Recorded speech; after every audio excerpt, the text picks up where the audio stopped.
Apple of Discord কথাটির অর্থ হলো বিবাদের বিষয়। কিন্তু এই নিয়ে একটি চমৎকার গল্প রয়েছে। গল্পটি হলো প্রাচীন গ্রিক পুরাণ থেকে। একসময় দেবতাদের মধ্যে থেকে পেলিয়াস এবং থেটিস নামে এক দম্পতির বিবাহ হচ্ছিল। বিবাহে সকল দেবতাদের নিমন্ত্রণ করা হয়, কিন্তু এরিস নামের যিনি ছিলেন বিবাহের দেবতা, তাকে নিমন্ত্রণ করা হয়নি, কেননা সে শুধু ঝগড়া বাঁধায়।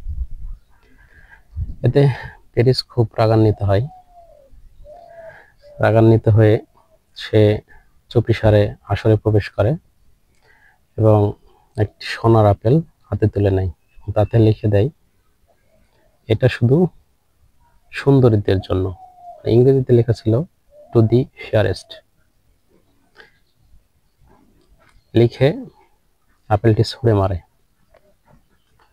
সেখানে ছিল 3 জন সুন্দরী দেবী, নাম হেরা, অ্যাথেনা আর আফ্রোদাইট। এখন ওই লেখাটির কারণে 3 জনেই আপেলটি নিতে চায়। এই একটি আপেল 3 জনে নেওয়ার ফলে একটা বিবাদের সৃষ্টি হয়। এই বিবাদটি মীমাংসা করতে এসে দেবরাজ জিউস সে বলে, তোমাদের এই ঝগড়া মীমাংসা করবে মানুষের রাজপুত্র প্যারিস। তখন প্যারিসকে এই 3 দেবী হেরা, অ্যাথেনা আর আফ্রোদাইট ঘুষ দিতে চায়। হেরা প্যারিসকে ডেকে চুপিসারে বলে, তুমি যদি আমাকে আপেলটি দাও তাহলে আমি তোমাকে রাজ্য দেব।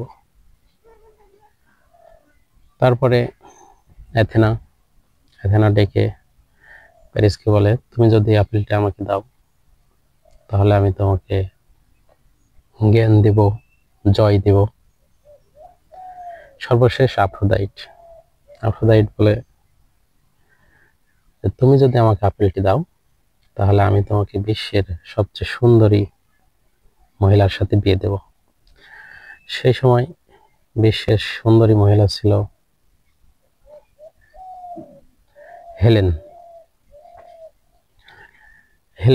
আবার ছিল স্পার্টের রাজা মেলানাউসের স্ত্রী।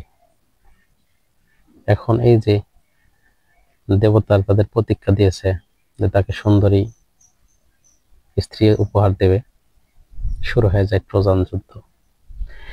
এই যে শুধুমাত্র এই একটি আপেলকে কেন্দ্র করে